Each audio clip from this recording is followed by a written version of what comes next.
And we're live here in Nourish, Heal, and Thrive. I'm really excited for this one. I have Stephen Hopson here, and Stephen is in Australia, and he's going to tell you more about what he does. He does some subconscious reprogramming, which is really near and dear to me. I love that whole idea. It really worked for me, and I want to know more about how Stephen does it. So, Stephen, thank you for being here. No, a pleasure. Thank you for asking me, Derek. Yeah, I'm really excited. So why don't you share with everybody who you are and where you're from and Sure. what you do? Sure. Steve Hopson. I'm in Tasmania. It's a little island off the southeastern tip of Australia. Gets a bit cool down here. It's about 4 degrees now, middle of winter. I'm a specialist in subconscious programming, and I'll tell you how that came about in a few minutes. But um, directly, I am running a online program, 7 days, about an hour a day with me on over Zoom like this. And it's specifically to help people to stop drinking alcohol, period. And I'll explain how it works in a minute too. But that's what I'm doing.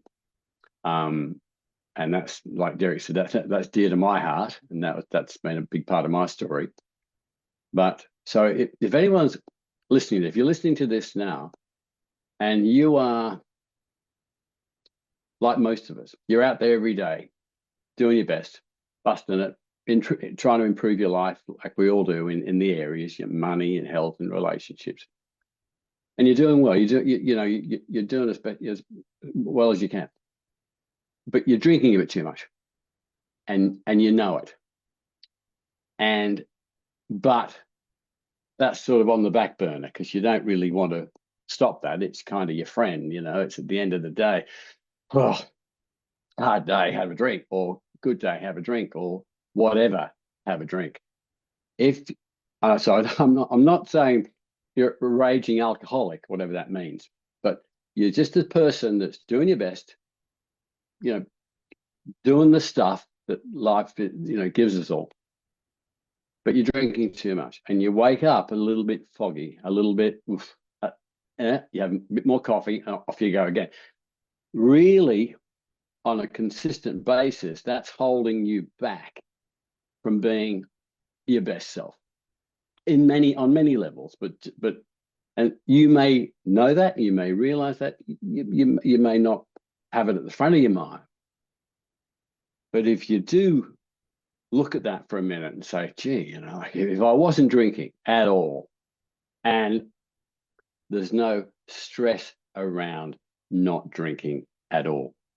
I'll talk about that in a second. And you had no relationship with booze, and the difference that would make to your life, I'm not saying everything else would go away instantly, of course, but the difference that would make to you, energy wise, mental clarity wise, emotionally wise, so on all levels, you would be able to handle, improve, and be 100% of yourself all the time. And we all know that, but I come back to it. Yeah, I know. Forget about it. I don't want to stop drinking alcohol because that's how I cope. It's a coping mechanism. And that was me, guys. That was me. I'm in my 70th year. I've been around the block a bit, and most of my life, from a lad, alcohol was just part of your life. It's a culture, for goodness sake, in Australia, and that's what you do. But as the stress has got worse in my life, and I've hit a few walls, the booze got more, to the point where I'd have a bottle of wine of a night, cooking dinner, and that's lovely, isn't it? You get the glasses out and you pour the wine and you share it. It's lovely. It's not lovely when it hits the second bottle. It's not lovely if you drink past the point of it being lovely, a glass or two. So every night of my life, pretty well every night, I'd wake up 50%, as I said earlier, push yourself, you get out there, you do your best. So I come back now to my subconscious programming. As I said, I've hit a few walls in my life. divorce when I was in my 30s, and I got cancer when I was 50, and I've been bankrupt. So I've hit those three walls in my life. And as I said, the drinks got more. The cancer led me up, my divorce led me on my spiritual path, because I remember saying, who am I? You know, what's going on? Because I realized at that point that I needed to love myself fully before I could enter a relationship, which is a decisive moment in life. The cancer took me on to the subconscious, because I, for decades, tried everything to improve my life, the meditations, and diligently too, serious meditation, all the positive thinking techniques, all the law of attraction techniques, mantras till I was blue in the face. And it's okay, but it didn't work for me, right? And I think there's a lot of me's out there. So all the while, so that led me onto the subconscious. And then I got down that rabbit hole big time, obviously. I studied under some really great minds in the world, Bruce Lipton, the late Bob Proctor, late Rob Williams, and a few other people. And my approach to this, I learned and understood and studied the science of it, guys, and that's fascinating in its own right. I studied energetic medicine in my life, so I had this energy feeling, call it spiritual side. Putting the two together, what happened a few years ago, I recognized a gap, a missing piece, if you like, a missing part in subconscious programming that's out there. I'm not being critical of anything, but the hypnotherapy and those type of we call methods, there was a part missing, and it was, oh my God, you know, like, and what that part is, just to explain that a little bit quickly to you, it's the identification of whatever I call them programs, whatever the belief is at a subconscious level that you need to remove. And it's the removal of it. It's the release of it. I call it uninstalling.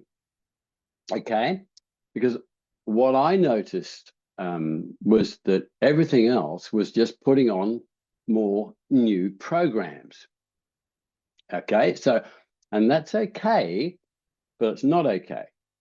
Now, if you look at your subconscious, the lens I look at this is, it's like your hard drive. Okay, our subconscious mind is like our hard drive. Our beliefs, programs, are software, Windows. Okay, so your subconscious is your hard drive. Your belief programs are your window, your software.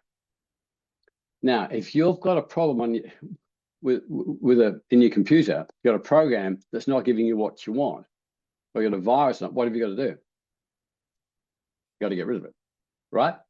Same for us. Exactly the same for us. So, coming back to alcohol, right? Anyone that's out there that fits the description a little bit, if you're nodding your head a bit, well, you're running a program in relationship to alcohol, like I was, like pretty well everyone with a heartbeat, is you're running a program in relationship to alcohol at a subconscious level that makes it almost impossible to quit consciously. That's why it's exhausting. We're in the great month, dry July. There'll be people out there looking at their watch, counting the days.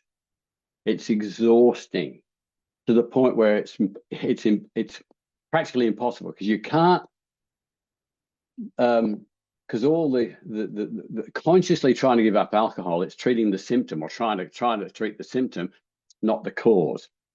The cause is your subconscious program, because the subconscious, without getting too much in the science of it, runs 95% of your life. It as a processor, it processes 40 million bits of information a second, and your conscious mind processes 40.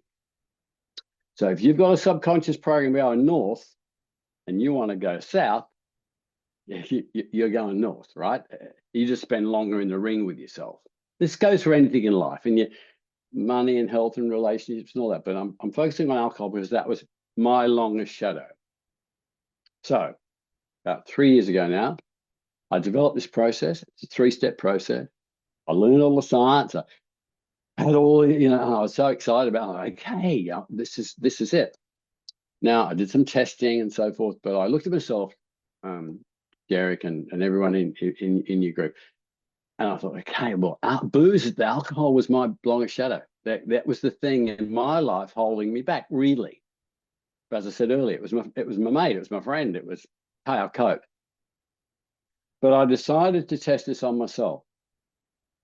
And this is why we're talking. This process is overnight.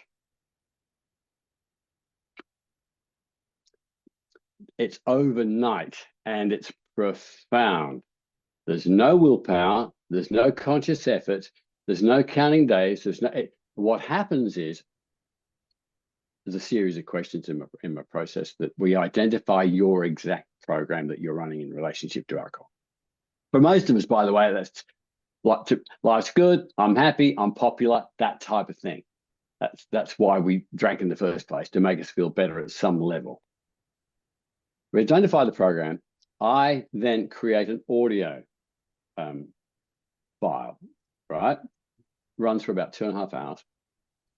You get that, you go to bed, you put your these in, or a headband. I like that headband. You press play and you go to sleep. Now, the reason for that is to communicate and interact directly with the subconscious mind. There's 3 specific pathways, but the main pathway is when we're brainwave activities, what they call theta. Now, when we go to sleep, there's about a 90-minute window that we fall into theta. Okay? And theta is the brainwave activity we have until we're about 7 years of age, all running around as kids. That's when we take on most of our programs in life, walking and talking and blah, blah, blah. Now, the thing is, you go to bed. I went to bed.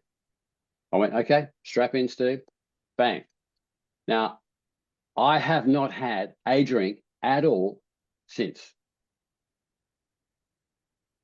At all. Now, it's not, and the first few days, do I want this so much? I thought I was wishful thinking, but I wasn't. What happened was, energetically, scientifically, the program was uninstalled. So there's no relationship there. And when you haven't got a relationship through a program, you don't know how to feel about it. You just don't know how to feel about it. So I don't have any for or against with alcohol. I don't drive past the pub and go, oh, there's nothing there. It's that profound. And I've had 1,000 day ones, all right, in my life. And a few dry Julys. We're in July now, right? Try anyway.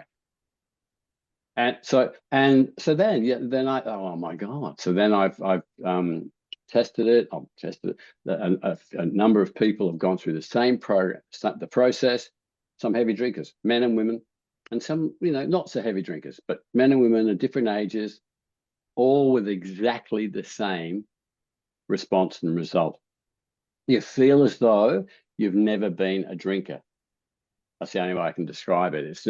It's remarkable. And I know what it's like on the other end of the spectrum. So I'm coming from a place of knowing, not, you know, thinking this might work. This works, it's 100%. So that's why my program is out there, guys. It's 7 days, one-on-one. We find the program. I run the audio. It's yours. You run it. That's it. So that's sort of a little bit of my story. If that you know, sits with people. I love it. I think it's so great. And I think I want to point out to people that are listening and watching that, you know, a lot of people, we drink to take the edge off, right? Or we think we're just going to relax at the end of the day, right? But and we feel a little relaxed when we drink alcohol, but alcohol is scientifically, they've proven that sleep is not good sleep. You know, we do not perform all the functions our body is supposed to perform after drinking even a glass of alcohol. So it's really important to kind of tone down our drinking. And then especially those that are in this group on a weight loss journey, all those extra calories that you're getting that are not, have no nutritional value at all and that are slowing down the digestive system. So I think this is really important work for people that are trying to improve their health in any type of form. And I have nothing against drinking. I think it's okay to have a glass or, here and there. But I think if you're drinking every night or every other night, maybe you should consider working with Steve here to help you, kind of get off it. Yeah, absolutely. It's interesting you're saying that, Derek, because this isn't a tone down thing. Yeah, This is night and day. This is either you can't tell the subconscious to tone down. It's either you drink or you're not drink, and that's really it. So it's because it's run by the program sure. Okay. itself. Yeah, and anyone that's listening out there in your group is a I've only been a member of it for a short time, but it looks great to me. You guys are out there trying to, improve your health, your mental health, your emotional health, your physical, spiritual health on all levels. And I just make mention of this, the subconscious side of life, whatever you're trying to do, if step one, if you can look at whatever programs you've got going on in your at a subconscious level and reprogram to go the way you want to go, that's going to then give you the support, whatever you're doing. You mentioned weight loss. One of the chaps did my program, a builder, 54-year-old guy, big set dude, been drinking all his life. He's lost 25 kilos. Now, that's not for any other reason, really, that when he stopped drinking alcohol, when you drink, and we all do this, right? We all do this. The next day you get up and there's stuff around there that you think, oh gee, that block of chocolate, there's not much left in that, or that I had a few biscuits, or whatever it is that you tend to reach that point of relaxation, so to speak, that you don't really bother what you're putting in your mouth. Now that's really important because a lot of weight is retained. A lot of us are 20 pounds over, the stubborn 20. And and the reason it doesn't necessarily go a lot of times can be attributed to drinking, because when you drink, then you're not so conscious about what else you're putting in your mouth. And this program, this process ignites that. It's you're on autopilot. You're not drinking, got no relationship with it. And what it does, Derek, it's fascinating because you're very aware, very aware of what you're putting in your mouth. I mean, I'm 70 years of age. I'm a pretty fit man, and prior to drinking, yeah, I was 20 pounds over, pretty well all my life, right? And now I choose to have a lifestyle of intermittent fasting. I'm a strong believer in that and other things. And I was brought up on Cadbury's Dairy Milk, for goodness sake. I don't go anywhere near it. It sort of links, if you know what I mean. It's really interesting. Yeah. I mean, to get rid of the booze, that's marvelous, but it's hand in glove thing. And what it does, it's sort of, yeah, as I said, it makes you very conscious, very aware, very aware of what else you put in your mouth, which is a good thing to be aware of. Yeah, wow. I was wondering back when you were telling your story, what was that moment that you had that, okay, right now I'm drinking too much. I need to stop drinking. Where was that? Where did that come into play? What was that for you? That happened so many times in my life, Jerry. It's not Mm. funny. I mean, because Yeah. all the way through, my stresses that I hit, those walls I hit, and we all have stresses, for goodness sake, don't we? But all the way through, the alcohol was in my pocket. And that's the thing. But occasionally I'd say, gosh, I mean, I'm drinking too much, and I'd try and stop, like we do, right? Day one, you try and stop, and you do for a day or a week or a month or maybe 3 months. But it's hard yakka. It's hard work. It's exhausting. Because when you're a drinker, you calculate. You calculate all the time. As such, is it okay? Well, yeah, it's nearly 5 o'clock. Yeah, okay. Yeah, knock the wine off. Oh, should I maybe have one glass and I can still drive? It's there. It's a sort of this background whir in your mind. So to answer your question, that happened so many times in my life, but it wasn't until really I got this, as I said earlier, I got this the 3-step process that I developed for four subconscious program. So I didn't do that. I didn't go into subconscious programming to rid myself of alcohol.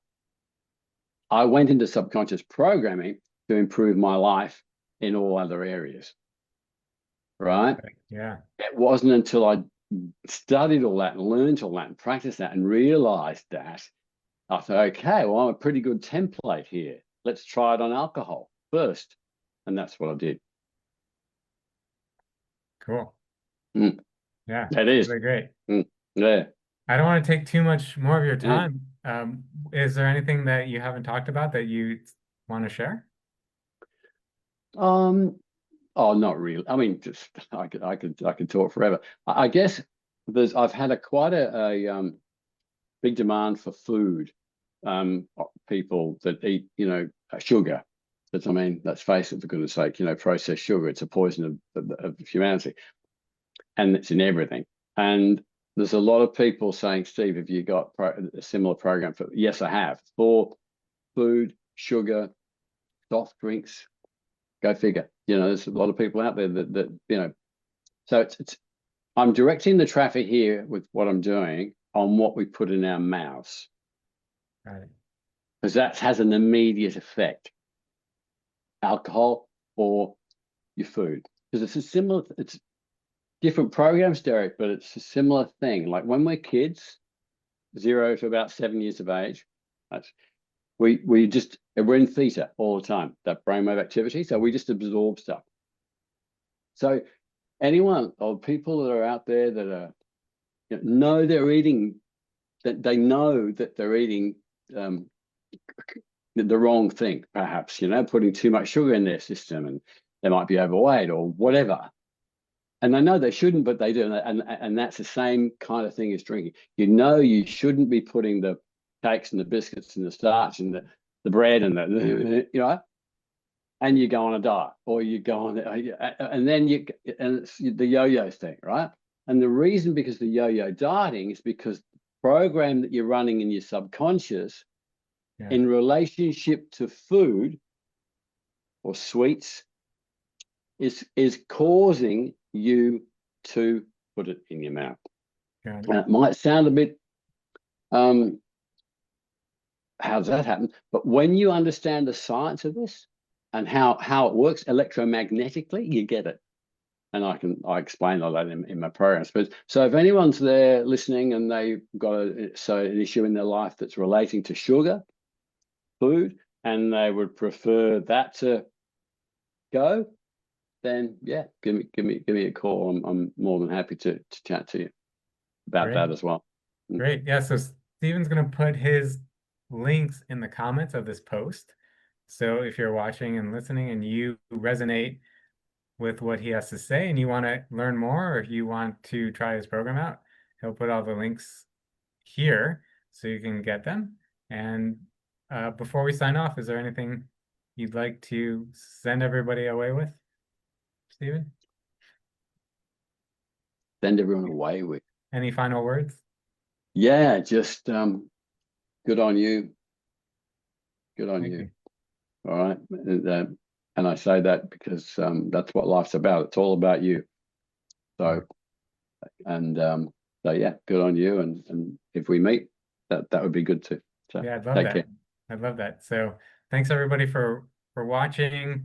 Again, check out the links that Stephen's going to leave in here, and you can connect with him. And if you like what we're doing here in Nourish, Heal, and Thrive, comment interview, and we'll spotlight you and share your gifts. Or if you're struggling, we can give you the support you need. So thanks again, everyone, and we'll see you next time. Good on you.